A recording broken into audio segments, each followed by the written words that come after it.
Welcome, everyone. My name is Duncan Morland. If you don't know me, I'm your host for today's First Class Racing Live Q&A, and we might as well get stuck right in. So here's why I think you should be very excited about today's event. 2022 has been a rough year for everybody, I think you'll agree. Investors, savers, ordinary people like me and you. Stock markets crashed. Crypto markets belly flopped, which brought a tear to my eye.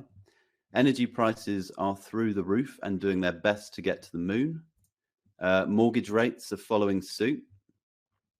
And the government not wanting to be left out through the pound, along with the UK economy off a very high cliff.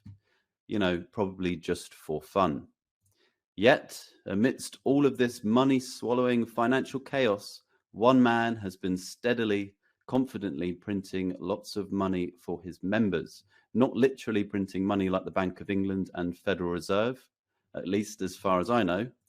I'm talking about horse racing tipster Mel G, who over the last 14 months has helped his first-class racing members more than double their betting banks. In other words, turned £500 into £1,000, £1,000 into £2,000, £5,000 into £10,000, and you get the idea. We all know what doubling is. And today, we're going to chat to Mel to find out exactly how he did it. We'll cover Mel's betting history, including the decades he spent losing money, the specifics of his first-class racing strategy, including running through maybe a real selection, so you can really understand what separates Mel from other tipsters. And then we'll open up the floor to let you ask Mel any and every question you have about his approach or the first-class racing service. Plus, we'll also give you the chance to join Mel and his happy members in the first-class racing community. But before I bring on Mel, I'm going to say something he's far too polite to say, which is, we told you so. When we launched First Class Racing in July 2021, we used this headline: why are all these horse racing tipsters saying they'll lose you money? And we listed loads of tipsters who were recommending 100-point, 200-point, even 1,000-point starting banks. That's them basically saying to you, hey, we have no confidence in our selections, so you're going to need a really big starting bank to absorb all of our really long losing streaks. Mel promised an alternative, a profitable approach to betting that has a low frequency of bets with 1 or 2 per week, a high win strike rate, so then there's no crazy losing streaks. And thanks to that high strike rate, you only need a small point bank of just 20 points. And guess what? Mel delivered exactly what he promised. Over the last 14 months, Mel's first-class racing has averaged 1 bet per week, achieved a seriously impressive win strike rate of 45%, double what most horse racing tipsters can do, and never had a drawdown bigger than 8 points, keeping that 20-point bank nice and safe. That's what low frequency, high strike rate, small point bank betting looks like. Needless to say, but I'm going to anyway, members of Mel's first-class racing service have been very happy with the results. For example, Pat Ryan says, it's been an absolute pleasure to have joined this group and to find such an honourable man, honest and full of knowledge, which he willingly shares with us. He's, of course, talking about Mel. Hammond says, I really appreciate the selections and the write-ups and the post-race analysis. And most importantly, I really appreciate you, Mel. Ronnie Taylor says, the bank has never been threatened, and I'm not just happy, but I'm ecstatic at this level of return. I'll share some more member feedback later on. Right now, though, it's time to bring in Mel so he can answer your questions. So, Mel, are you there? Let me close my slides down and we'll see if we can bring you from the internet to talk to everyone. So how are you doing, Mel, this evening? Yeah, absolutely great. Top form, as always. And good to see you again, Duncan. Been some years. Are you blushing from my introduction, or was it make you yes. feel good? yeah. I've had to change the lighting. I thought, turn the lighting up and I'll look paler. Yeah, sure. So Mel, I've got 2 questions for you, and then we're going to open up the floor to everybody else. So everybody get your questions ready for in a minute. But first of all, Mel, could you just give us a bit of background on your history with horse racing? How did you start out betting on the sport? Why do you love it, if you do? I'm guessing you do. And some highs and lows you've been through. Yeah, thanks, Duncan. Honestly, I could sit here until probably Sunday afternoon and just answer the first question. So I've made some notes, some idiot sheets, and I'll try and make sense of your questions. So how did I get started? All the way back to 1970. The jockey Lester Piggott was in those days a household name. And in 1969, but particularly 70, he was riding a horse called Nijinsky, which captured the public's attention, but it also, for the first time, captured my interest in horse racing. And I followed Lester and Nijinsky throughout the season. Some in the chat room will know that Nijinsky completed the Triple Crown, which is 2,000 guineas, the Derby and the St. Leger, and it's not been done since. So it was things like that that was beginning to hook me. But I most certainly was not a betting man in those days. What was also happening in 1970, but very much under the radar, was a 2-year-old horse called Millreef. He came to prominence in 1971, and that's when I fell in love with him, with horse racing, and everything to do with horse racing. My passion was ignited, to say the least. The 1970s was an era, a decade. It's never been repeated in terms of great horses, great jockeys, and I don't think it ever will be. I've mentioned Millreef, I've mentioned Nijinsky. We also had Brigadier Gerard, we had Grundy, Bustino, Troy. National Hunt, we had horses like Pendle, Captain Christie, and of course, between 1973 and 1977, we had Red Rum that really. Even I remember that. Even you. Exactly. I had a very big bet actually in 1973 on Red Rum, which was his first Grand National win. Yeah. I think everyone knows how he collared Crisp in the dying seconds. And I had 50p to win on Red Rum. That was a massive bet. That's enough to retire on 50p back then, isn't it? Yeah. It was, because he won at 10-1. So yes, and I'd got these 5 £1 notes. It was like I'm a millionaire. But it wasn't only horses that had grabbed me at that time. There were trainers as well. Vincent O'Brien, no relation to today's Aidan O'Brien. Noel Merlis, both of those two people were great trainers. And in those 70s, we witnessed people like Peter Walwyn, Henry Cecil, and Michael Stout coming through. And on the national hunt scene, we had Fulk Walwyn, Fred Winter. Jockeys, I've mentioned Lester. He was number one then, and he's number one today. Sadly, we lost him this year. We also had Pat Edery, Willie Carson, Joe Mercer, those types of jockeys. So this is a real, I mean, this is clearly like, it's not just about betting for you, it's a passion for the sport, isn't it? Yeah, always with me, it was the sport first, and way, way, way down the line was having a bet. In those during the 70s, I very rarely had a bet. And it's possibly the only time that I would say I was pleased to be to have very little to no money. So I couldn't be betting anyway. Right. So when did you make that transition from just being passionate about the sport to sort of thinking I'm going to turn this into a career, or was it very slow kind of progress? Very much a slow progress. you can't just go to a car, lift the bonnet, take the engine out, and then put it back in if you like the look of the car from the outside. That's the Sure. analogy I use.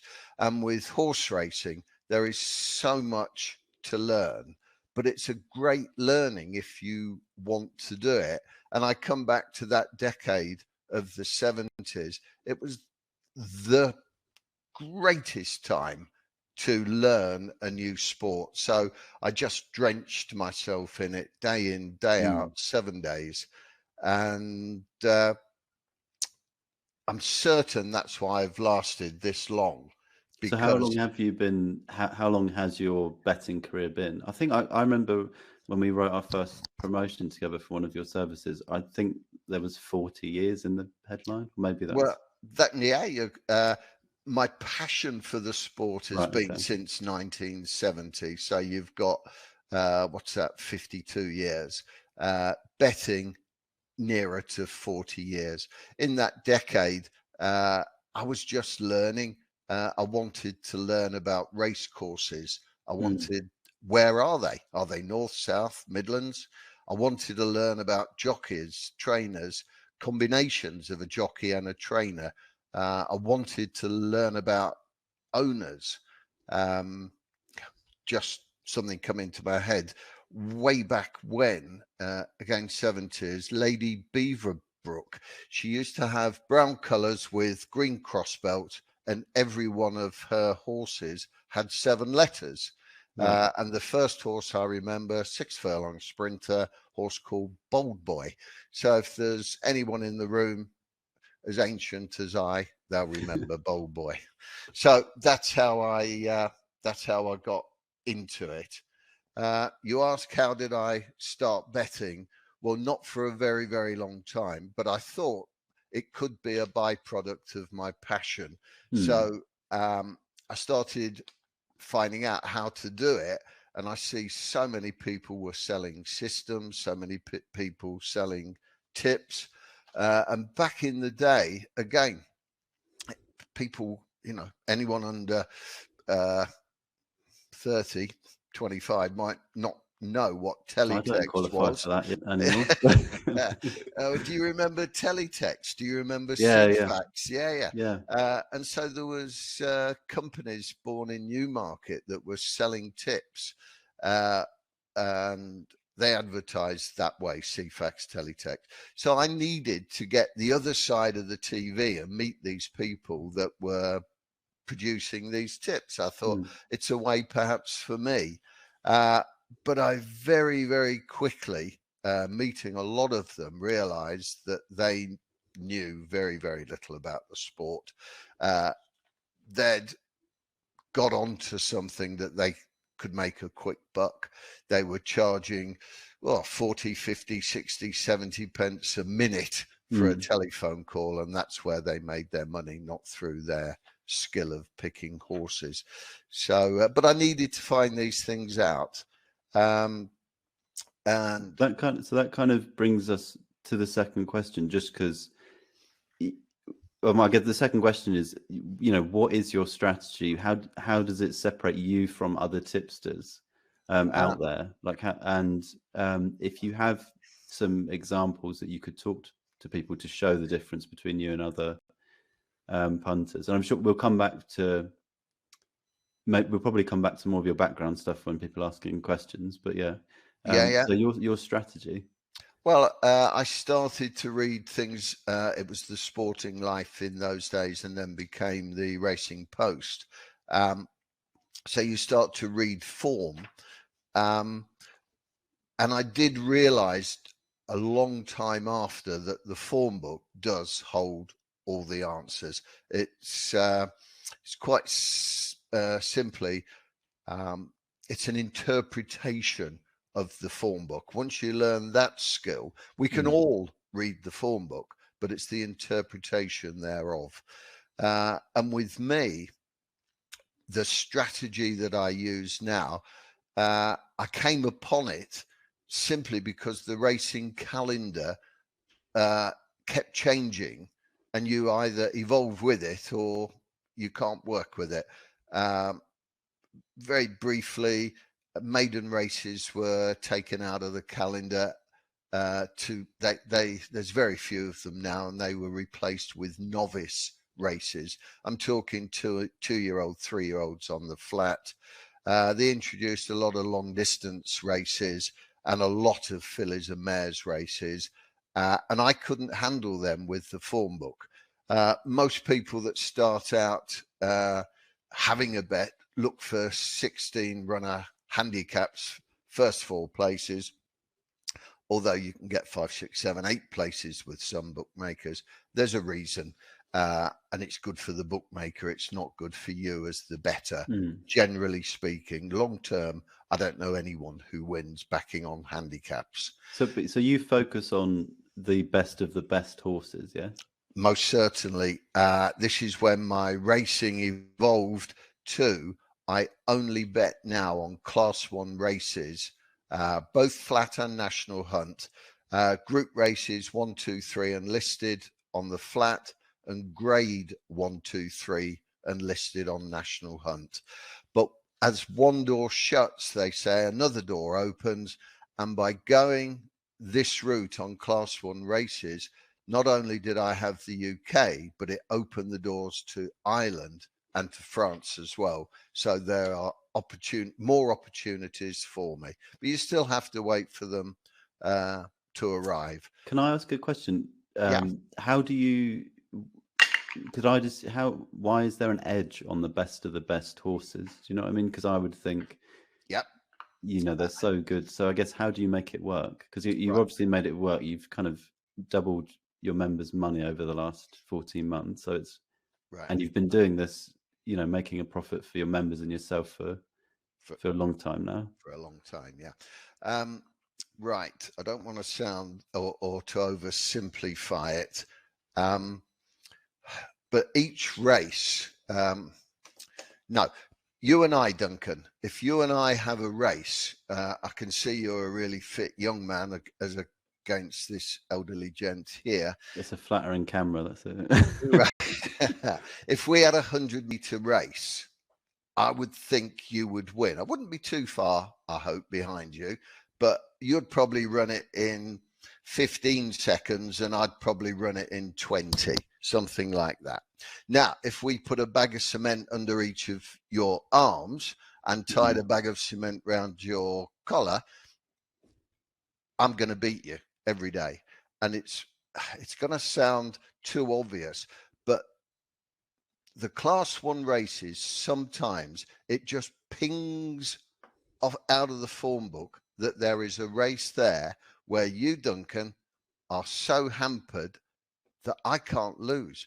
And sometimes you see a race and you think, oh, I can't believe this.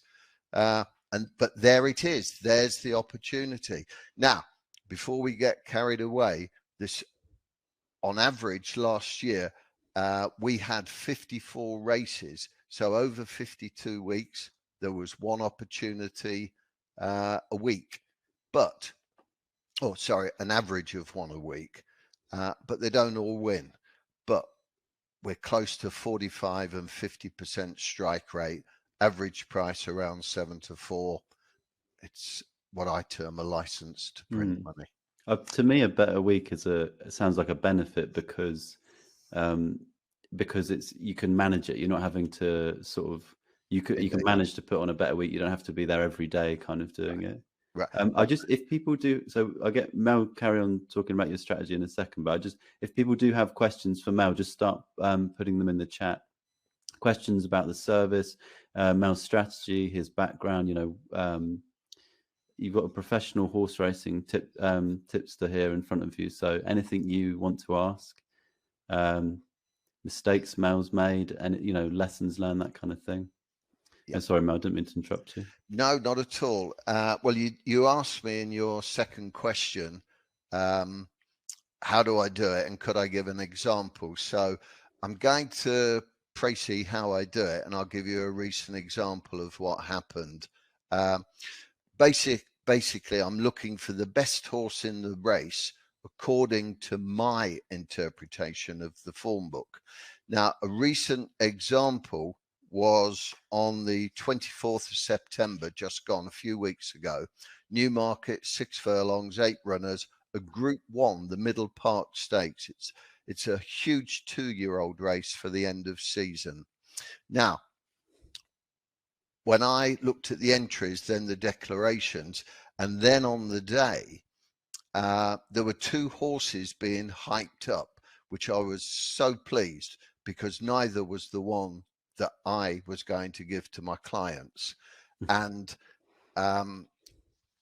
it's just that people had looked at different things other than fact. And that's what does happen in horse racing. Now, they made a horse called Marshman. There was only 8 runners. A horse called Marshman, 15-8 favourite, trained by Carl Burke. Now, as I just mentioned, we were in a Group 1 race here, the Middle Park. Marshman, last time out, was second to a horse called Noble Style, trained by Charlie Appleby for Godolphin. Ran very green up the straight, going left, going right, going left. And they said, oh, he's much better than that. You wait till you see him next time. Well, the next time was in our race. And so, because everyone believed he must be better than what he'd shown, they made him favourite. They also, thankfully, hyped up a horse called Mischief Magic. And Mischief Magic is a Charlie Appleby Godolphin horse. Now, he'd won a Group 3 last time out, impressively. And prior to that, he'd just won a minor novice race, again, impressively. But the horse in there, it's like when I'm going through, it breaks the nib of your pencil because it sticks out that much. A horse called Blackbeard, trained by Aidan O'Brien and ridden by Ryan Moore. Blackbeard previously had won the Prix Mornay at Deauville, a Group 1. Previous to that, a Group 2, the Prix Robert Papin. It was a horse obviously on the upgrade. I checked with France Gallop and I confirmed my findings. There was only one horse for us. And so I gave Blackbeard as the selection. He won unchallenged, and the accolades afterwards, it was just music to my ears because we knew before the race, and he won at 100-30.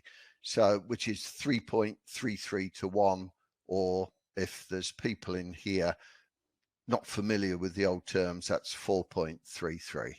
Yeah. So that's an example of what we'd found.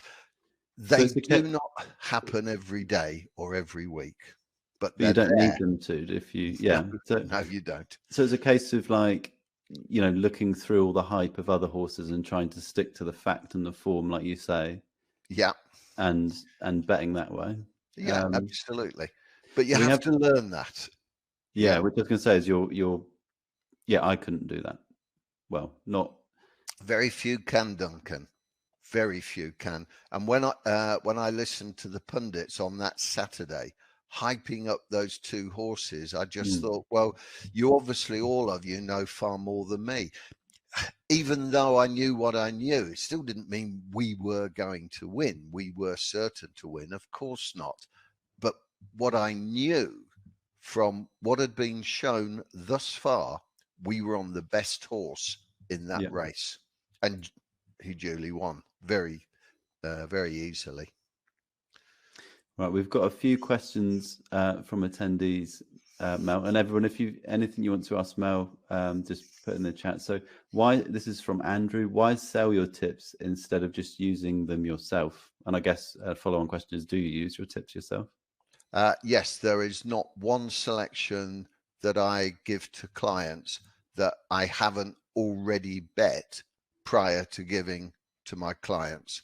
And the reason I give to, there's several reasons. First, the one you probably won't believe, back in 2012 is when I first went public, and I've been public every day since 2012, and we're now October 22. Because of all the tipsters I'd met, I'd used, because of all the system makers and all the system sellers, which all of mine and theirs went into the same bin. They're just taking people's money, some downright scurrilously, if that's the right word, taking money, others not. Others may be there with good intention.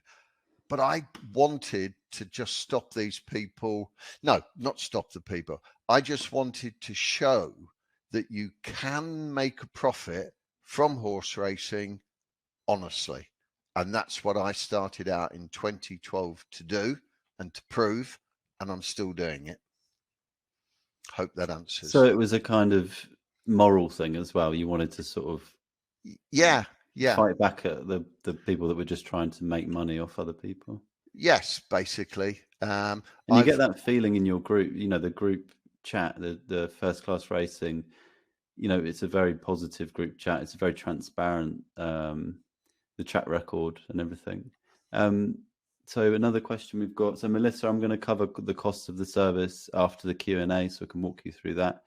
Jimbo says, do you have a favourite jockey now that you back, Mel?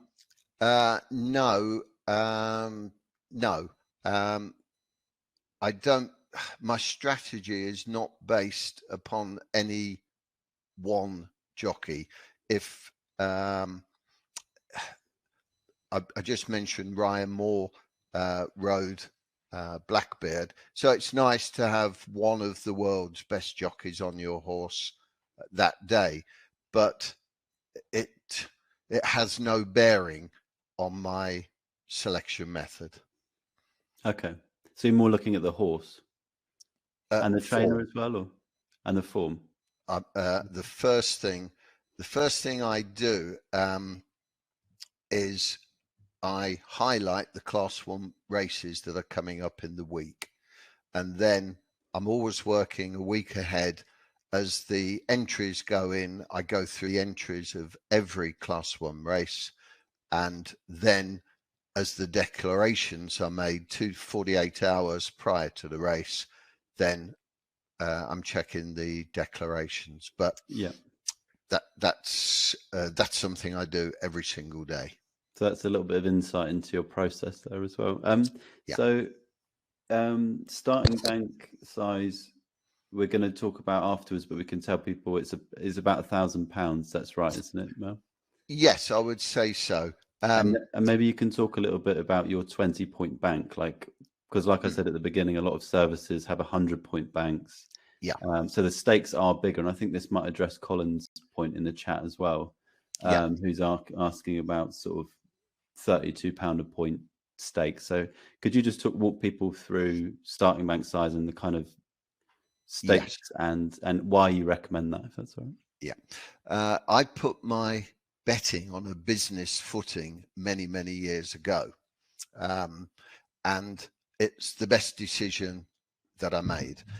Now, for people listening to me now, I don't know whether you like betting for fun, £1 each way, £2 each way, a £5 here or a £10 there.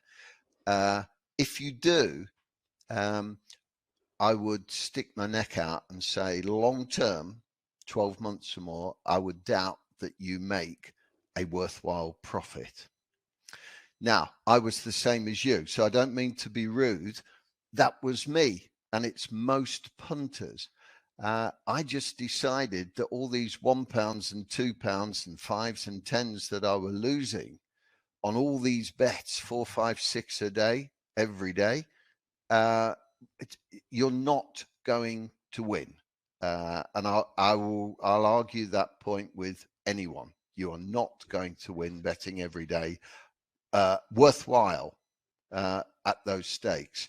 So in getting to where I am today, I kept paring down everything that I was doing. And now I'm down to 1 bet a week with around about 45-50% success rate. So all those £1 and £2 can now be a £50 for you, or a 60 or a 75 or £100. You're not betting any more.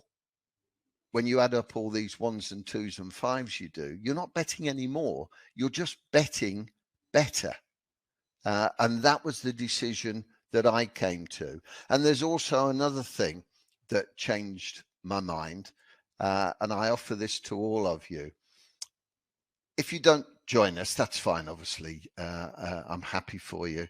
But you need to come to a point where you feel, I have lost enough money betting on the racing, because that's what changed me as well. I thought, I've lost enough here. I need to start winning. How do I do it? And the disciplines then kick in. So I now no longer lose money betting on horses. I thoroughly love watching race after race with not a penny on it. Don't need to. I'll wait for Blackbeard.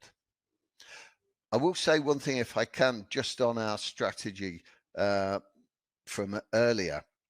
I was going to mention festivals we do very, very well at. And I just quickly say Cheltenham this year, there's 4 days, 7 races, 28 races in that festival.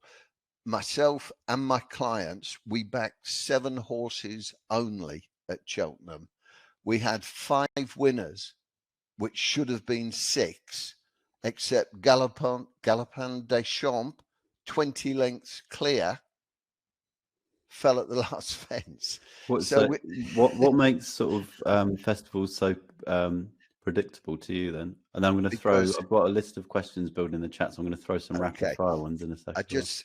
I'm just trying to get people to understand that you can win, but sometimes you have to change. The old saying, if you change nothing, nothing changes. Back to the festival, it's because the best horses arrive at the festival for the best races and the best prize money and the best prestige. So that's why we do well. I mean, it is possible. I think we had 1 bet at Aintree this year, which comes after Cheltenham. 1 bet, because the other 3-4 days I couldn't see anything that I wanted to put my money on. And if I don't put my money on, it doesn't become a selection. The only selections I give out are those that I have already bet.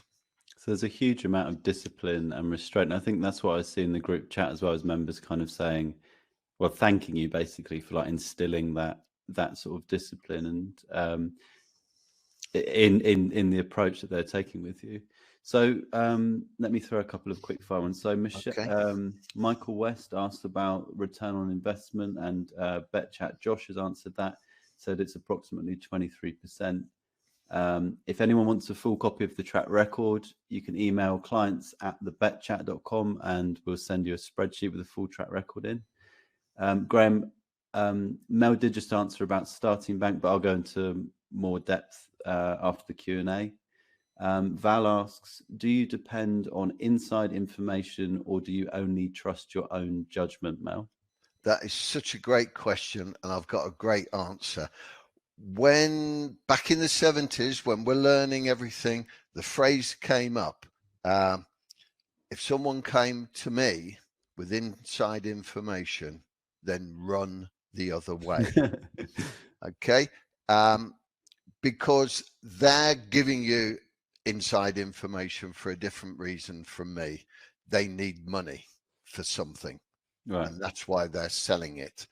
And it is not inside information. I've owned horses outright and in syndicates and in partnerships. I know trainers, and if I knew that a horse was definitely going to win because it had been cheated to that point for that race to win, I promise you now, I would not tell you. Why would I? Why would I tell you? You just bet your house on it. That would be There you go. The information I give out is my own information from countless hours over 40 something years of learning my trade. And I do not give out a horse. Last Saturday, I gave out 2 horses and said, we cannot bet these because do not bet these horses. Do not. And they both came second. Why did you say not to bet them? The ground had gone. One of the courses that had 26 mil of rain on the Thursday and another 6 on the Friday, and another one had 20 something on the Friday and 7 on the Thursday. The ground had gone. The form book, you might as well put it in the bin. But I had said to them, these 2 horses were ours for Saturday until the rains come. So I told them, but no bet was made. So again, it's that discipline of like pulling out when the conditions change as well. So and honesty. We work with that. Ian says, should we only bet in Class 1 races? I guess the service focuses on Class 1 races, yeah? Right. I learned the 90-something% of my knowledge through working through thousands upon thousands upon thousands of handicaps. And I was talking about evolution earlier. I've evolved to be in Class 1 races only now. But without that work in the handicaps, I wouldn't know how to address the Class 1 races today. And let me just talk very briefly on handicap races. No, I do not bet in handicap races. I only bet UK, Irish, French Class 1 races. But just think a handicap. Why is it called a handicap? Let's say there's 8 horses there. Each horse has a rating. Each horse is allocated weight according to its age and rating. The handicapper has designed that race so all 8 horses go past the line together. That's what a handicap is. Does that happen? No, of course it doesn't. You'll get 2 or 3 or 4 often go past the line together. But the very fact it's a handicap, you're already betting with fingers tightly crossed that you've got something right. Why do you think in these big handicaps, bookmakers promote them day after day after day? Why do you think they give you 4 or 5? Bet here, bet with us, we'll give you an extra place. Why do you think that? You can't win backing handicaps long term. And if there is anyone listening that does, please get in touch with me. You can do the other half of the service, Mel. There you go. You know, I'm happy to meet anybody who is a proven winner. Yeah. And I will tell you now, I've been doing this for 40 something years, and I've been absolutely besotted by it for over 50. I have never yet met one person who, hand on heart, can tell me he makes a worthwhile income from betting on racing. Do with that what you will. So we've got a couple of questions about odds. What are the range of odds given? This is from Rye. Do they go higher than 10 to 1? Right, range of odds. No, they don't go better than 10 to 1. The lowest price that I will ever bet a horse is 1 to 2. That still gives me a 50% increase on my stake. Our normal price is up to 4 to 1. We've had 2, maybe 3 winners at 4 to 1. But as I mentioned earlier on, our strike rate, win rate, is better than 45%. Our average win price is very close to 7 to 4. Actually, it's just dropped. It used to be closer to 2-1, but it's close to 7-4. So if you do the maths, you've got to have 5 losers, let's say, at 50%, but you're going to have 5 winners at 1.75, which, do the maths, 74, what's that, 7.75, is that right? 8.75. So, you know, every 10 bets you win 3.75 points. It isn't that exact though, but you know, there's the maths. Provided we keep that strike rate, and there's no reason why not, and provided we can get, or the horses show themselves and we can get those prices, then we win. I think so. Janet asked, the average price you say is 7-4. How do you factor in value into your process? Do you have a price for each horse that you will not back below? I think you kind of just answered that. Yeah. Yeah.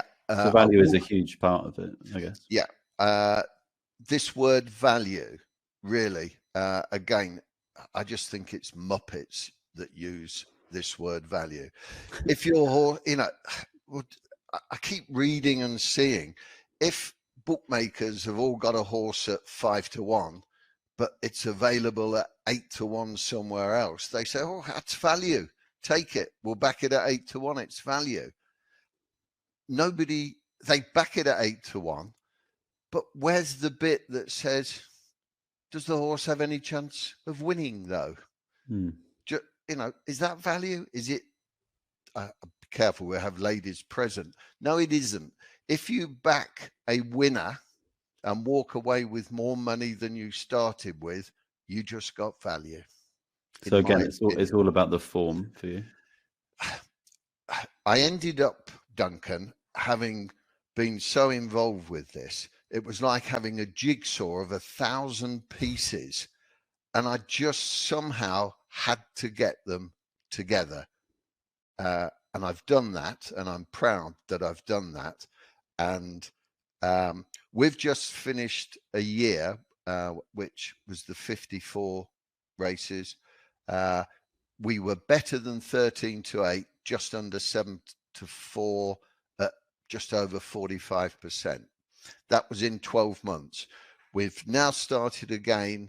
We're in our 7th week. I believe, I'm just trying off the top of my head, we've had 6 bets, 3 winners, so we're on 50%, but 4 of the bets were profitable. So we are just over 4.5 points ahead already in the past 6 or 7 weeks, but we've only had 6 bets. So this new season's doing very well then. Season, yeah, but there's no reason, there's no rhyme or reason why it shouldn't. Now, the only things that could go wrong, I've just got my figures up here. We have had 3 winners out of 6, 4 winning bets. It would have been better, but those people familiar with racing will know the horse Caribus, which won our 2,000 guineas back in April. We backed him at Longchamp on the 4th of September. He came to win his race, and sadly, desperately, he broke his leg in running. I mean, and I will say that our clients, through myself, sent our condolences and sorrows to all connections of Caribus. We're not just betting, horse racing, making money.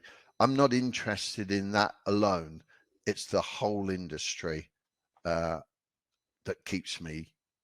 Yeah, it keeps you engaged. It's a sport you're very passionate about. Indeed so. So Melissa asked about joining the service. So has Paul. After we finish the Q&A with Mel, which will wrap up, I don't know, in the next 10 minutes or so, I'll walk people through how you can join the service, how much it costs. We'll go over the staking sizes again, just so everything's clear, give you all those sort of admin details. We've got a few other questions in the chat that I'm going to fire at you, Mel, but if anyone else has any more questions, get them in the chat now and we'll ask Mel. Yeah, keep them coming. I'm absolutely loving talking about my passion. Keep them coming, whatever. So Val asks, does having too many clients not affect the price? We haven't witnessed that as yet. And there's two things to say. One, I never put out a price that is not achievable for all. That's the first thing. And secondly, strangely, a lot of our selections drift a bit. Don't ask me why. Don't know why. So the answer is no. At this point, we're not moving the market. So there you go.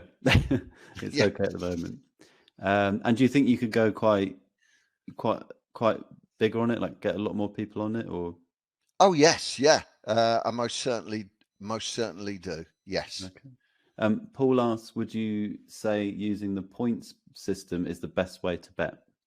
Yeah. I've always been a level stake bettor, always. But not in the. Sorry, I'll change that. In the beginning, I was like most people, betting here, there, like a headless chicken. Sorry. When I'd made that decision, I'd lost enough money and we needed disciplines. I'd learned by then that the best way is level stake betting.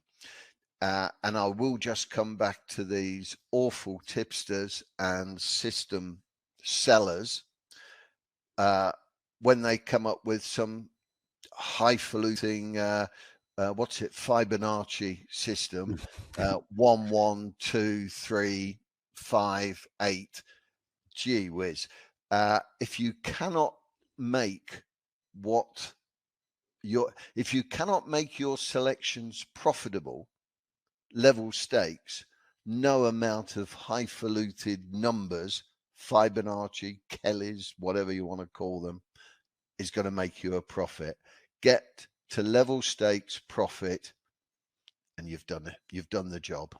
It seems a simpler way to approach it as well. I hope that helped, Paul. I think he said that's. I think he says seems like you were describing him when you were talking about that. Oh, well, that's greatly honest, Paul. Well done, you. Maybe you're at making that decision. You've lost enough. I go back. I do live my life, and I always have done, by phrases. And I'll do it for the second time tonight. If you change nothing, nothing changes. Sorry, I like that one. Cause yeah, everybody wants change in their life. Well, I do anyway. So, not everybody. So for a couple more at you, Russell's asked, how many clients do you have? BetChat Josh has replied saying around 50 at the moment. I guess this is talking about first class racing. You have private clients as well, is that? I do. You have to talk about that. But yeah, I do. And it was something I spoke to Josh about way back when, because Josh and I have been friends in business for quite a few years now. I have half a dozen friends, so it doesn't affect what BetChat or the prices or anything. Yeah, nothing like that at all. And Josh said go ahead, so with his blessing. But I'll just say there's a bit more honesty with the way I like to work. Is I asked Josh first. Yeah, transparency all the way down is all the the way thing with you, I think. It's like surfing, Duncan. Yeah. Everything above board. Well, I can't. I know I look like I should be able to surf, but I can't. So I'm going to fire a few more at you. Yes, please. Yes, please. Simon says, do you only back win only, or also each way? Yeah. Okay. The strategy is dependent on the horse, dependent on the race, dependent on what's in the race. It is usually 1 point win and occasionally 1 point win with your favored bookmaker, and if you can get best odds guaranteed, please do. But then occasionally I'll put in some insurance, and we'll have 1.5 points to place on the Betfair exchange at SP. Now, the reason I do that is we're all getting the same price then. If clients, and they often do, come on and say, you got 2-1. Well, I got 9-4 and I got boosted to 5-2. I could not be more pleased, but I use that base figure. If I got 2-1, then that's the service.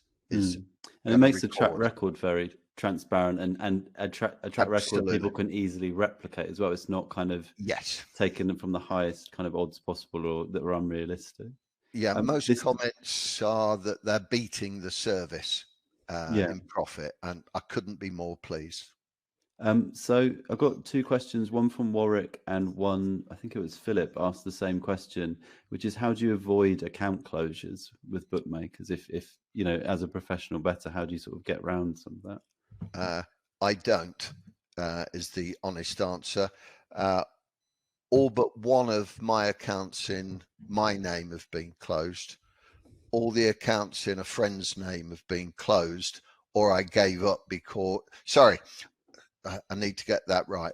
All my personal accounts are either closed or I'm allowed so little money on them that they might as well be closed. Similarly, with a friend's account who gave me his bank account and said, crack on.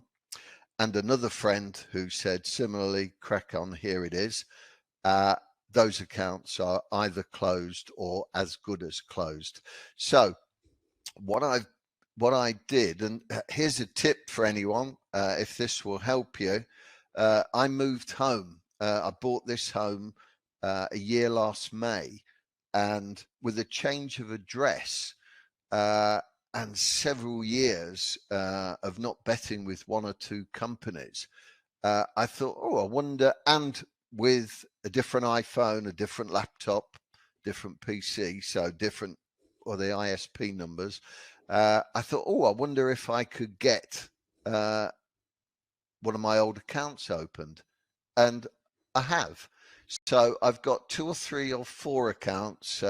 Hills have stayed with me. I've been with them over 40 years. I reopened a Victor Chandler, and I've got, I can't even think of the name, QuinBet. That's another one.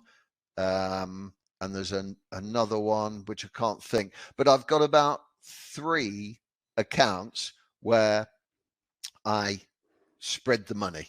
And thus far, I hope I'm not tempting fate here, but this far I'm getting on the money that I want to get on. And of course, Betfair Exchange, we don't have problems there. None of us, or we shouldn't. That's Betfair's come up in a few of the questions. So Simon says, I presume you could just use Betfair SP on the tips. Yes, you can, but if it, I don't know, if it drifts, you're laughing. If it's bet, not so much. And it might be swings and roundabouts. I don't know. But yes, you could. And of course, if I tip something up, say 2-1, and you can get the amount of money on at 3.0, you don't have to mess with SP. Take the 3.0. And I would suggest to everyone, go get the 2% commission with Betfair. Forget the offers. Get the 2% commission. Yeah, I think that's it's like a general recommendation, isn't it? The offers don't seem worth it. So Josh has answered a couple of the questions in the chat. Tips. So Rai asked how and when are the tips given? So tips are given both via a website and Telegram. Yes. Telegram is recommended for the community aspect as well. It's really good. Yes. It's like WhatsApp. If you haven't used Telegram before, you just download it, and you don't even need to use your phone number, I don't think. So it's really accessible. No. Graham's asked, how long before a race do you give out the tip? How Hours. do you publish the tip, and do you recommend taking available odds recipe, which we've kind of covered? So let me just check the Q&A tab as well, see if there's anything in there. Oh, so timing. What? So this is, unless anybody else has got any more questions, this might be the last one. So what time are the tips released each day, please? And it's not each day, is it? But yeah. No. So that's from Andrew. Yeah. One thing I think is really important is that you can stay in touch with me and I with you. And that's a great benefit of Telegram. So I always give notice, and often days notice, of the next update. Now, if we're having a bet, I try my hardest to put the information out as close to 10 a.m. And there is a reason why it's held back until that time. William Hill are the biggest culprit. They won't offer best odds guaranteed until 10 o'clock. Right. So any of my clients that can only bet on William Hill, then it will go out 5 past, 10 past, 10:15, and they have the chance, the same as everyone else, to get the bet on at the price and best odds guarantee. The whole thing I'm trying to do here is to give people what I consider the best chance to make money. Now, that is not a guarantee. That is not a promise. I'm just saying, because there isn't anybody that knows me like me. Okay. And not your wife. Okay. Yes. All right. My wife. And it's not in my nature. It's not in my bones to make him better off than her or whatever. So we all have the best chance. And if we win together. If we lose together. But remembering losing is an occupational hazard, I'm afraid. Yeah. So make sure, if you're going to join us, and I love you if you do, make sure you've got a betting bank totally devoid from any domestic or any other calls. Don't be borrowing money to do this. Make sure it's separate, and make sure you're comfortable with the size of bet. Work up to a size of bet. Don't go from £2 each way to suddenly £50 or 100, because you'll sweat yourself silly. Give yourself a chance. Give me a chance to give you a chance. Yeah, and with your track record, you've got the track record to be able to do that for people. So I was going to ask you to sort of, if there was anything you wanted to finish on, but I think that was a really nice sentiment. Do you have a classic mail phrase that you can just pull out to finish the Q&A? Oh, I wish I'd had a heads up. I don't. Well, I suppose the classic is gambling is only fun when you're winning. Yeah. That's a classic phrase. What I would say to people, I started, well, I think you heard me say I had 50p on red rum. That was a huge amount of money for me then. You've got to get yourself comfortable with your bankroll. You must look at every bet as, if it wins, great, you expected that. If it loses, great, I expect losers. We have a strike rate of around 50%. Probability says we could have 9 consecutive losers. And you have to face up to that. As it happens, last year in 12 months, our worst run came in the last month. We had 4 consecutive losers. So we lost some profit. That's all we did. We lost profit. Hey ho, so what? Start again. And we did start again for this year. And our first horse came to win its race and broke its leg. What can you... Hey ho. Really sorry for the horse and connections. We've lost the bet. You know what happened next? we put 3 consecutive winners in. So that one losing bet, so what? And that's how you must get to develop your mindset. And that's why you must have a separate bankroll, so that if you win, great. If you lose, great. Wait for the next one. That's what I would Just say. bringing that long-term attitude and Long term. and the community. I'm going to talk about the community in a little bit when I break down the pricing and everything for everybody. But the community is a huge benefit for dealing with the psychological aspect of every service, I think. Yeah. So, okay, one more quick question, Mel, and then we'll finish it. So, Mick Okay. says, I wonder how your service would work with rolling doubles. I don't know what rolling doubles are. I do. What I would say is, if you have just bought yourself a brand new Rolls Royce, would you, and it's doing everything you want it to do, would you put tractor tires on it? You know, be happy with what we've got. So I get what you're saying, Mick, but look, I don't. I've been in this business over 50 years, and I still haven't met anyone who wins worthwhile money. I haven't. I'm sure they're out there somewhere, but I've never met one, not yet. So we bet to win, and sometimes we have insurance places.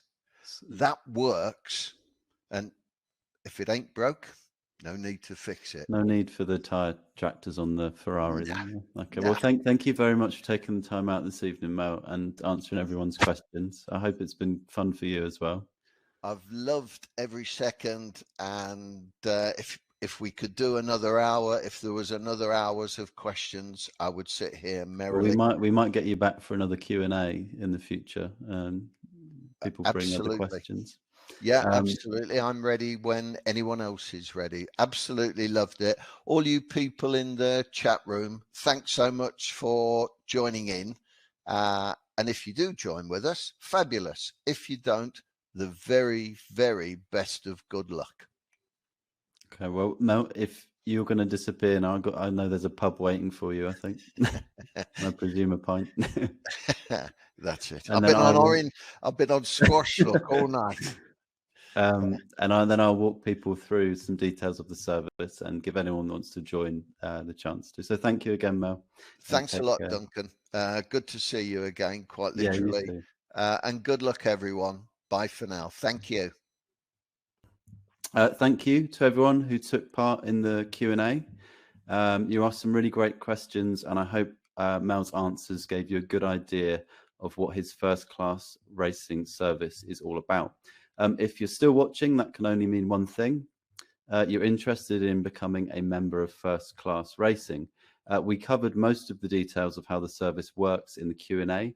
And let's be honest, it's pretty straightforward. Mel sends the tips, you put them on. So you may just want to go ahead and join Mel right away. So I'll go ahead and activate the membership link right now. So those of you that want to join can. What I'm going to do for people who are still on the fence over the next few minutes, I'm just going to quickly break down the full details of membership. We'll cover what you get, recommended starting bank sizes, and the price of admission. So without further ado, let's get stuck in. You get two main things with your First Class Racing membership, Mel's tips and access to the First Class Racing Telegram community. Thanks, Josh. Josh was just confirming the link is there. So for anyone wants to join, it should be in the chat. So yeah, Mel's tips and access to the First Class Racing Telegram community. So first up, let's look at Mel's tips, which we did cover in the Q&As, but we'll have a little reminder here. As you know, over the last 14 months, Mel's tips have more than doubled his members' money. Mel's tips are delivered via both email and Telegram. That might actually be website rather than email. Josh will be able to clarify that in the chat. And Mel's approach, as we've talked about, is low frequency. So you can expect a tip once or twice per week on average. That said, just calling them tips or selections doesn't really cover what Mel does, because he really goes above and beyond in his write-ups. He explains exactly why he is recommending a bet on a particular horse, and perhaps more importantly, why he's sitting out. This is an aspect of the service, learning discipline, which we talked a bit about in the Q&A, that Mel's members say they get a lot from. As David Edmonds says, brilliant write-up, Mel. It's the educational side of your posts that makes us all betters in the long run. And David Hughes agrees, saying, what a write-up, Mel, and more discipline embedded in us all. Another huge benefit of Mel's approach is he's betting on horses where the prices generally hold. Member Chris Marlowe explains it well, saying the good news is, because we are backing in Class 1 races with more liquidity in the market, the prices hold for longer, which also means the track record is realistic for the average punter. As we talked about in the Q&A, you will be able to get on the bets, and your track record should look exactly like the services or even better. In fact, member David Edmonds says, this is the most transparent service I've ever used. The published results spreadsheet is accurate and very closely mirrors what I have actually returned. So that's Mel's tips covered. In summary, you can expect thoroughly well-researched tips once or twice a week from Mel via email and Telegram, or maybe website, alongside regular write-ups where Mel explains his reasoning for getting stuck into an event or sitting out, and realistic odds the average punter can actually get on. Oh yeah, and an education in betting discipline, which will serve you well during your time with Mel and just about any other betting venture going forward. Right, next up, we have the First Class Racing Telegram community. This is a huge part of the service. As you've seen throughout this entire Q&A at the beginning and just a moment ago, I've been constantly pulling quotes and screenshots from the community. It's a place where you can celebrate winners together, like when David let everyone know that Mel's bets had paid for his wife's birthday meal, saying what a great way to celebrate it, spending the bookies' money on a thoroughly good meal. And as we just talked about, the community is great for helping members manage the psychological aspects of betting, like discipline. Like when member Ronnie Taylor says, thanks for the early call, Mel. Discipline has been well and truly embedded following you.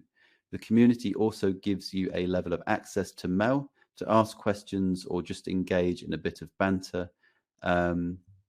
And you don't get that with just services without that kind of Telegram chat group, I don't think. And as you've seen today, Mel is a lovely guy, and he's willing to help anyone and answer your questions about horse racing. Next up, let's talk starting bank sizes. As we've covered, Mel recommends a 20-point starting bank. So to make this work, you want to start out with at least £1,000, although Mel has mentioned before that you could make it work with a £500 bank too. A £1,000 bank makes 1 point stakes £50, 2 point stakes £100, and so on. Although Mel rarely, if ever, goes above stakes of 2.5 points. As we discussed earlier, it's Mel's impressive win strike rate of 45% that makes such a low point starting bank possible. £1,000 as a minimum starting bank size also means the numbers make sense when you factor in the price of the service. So what is the price of membership? You've got two options.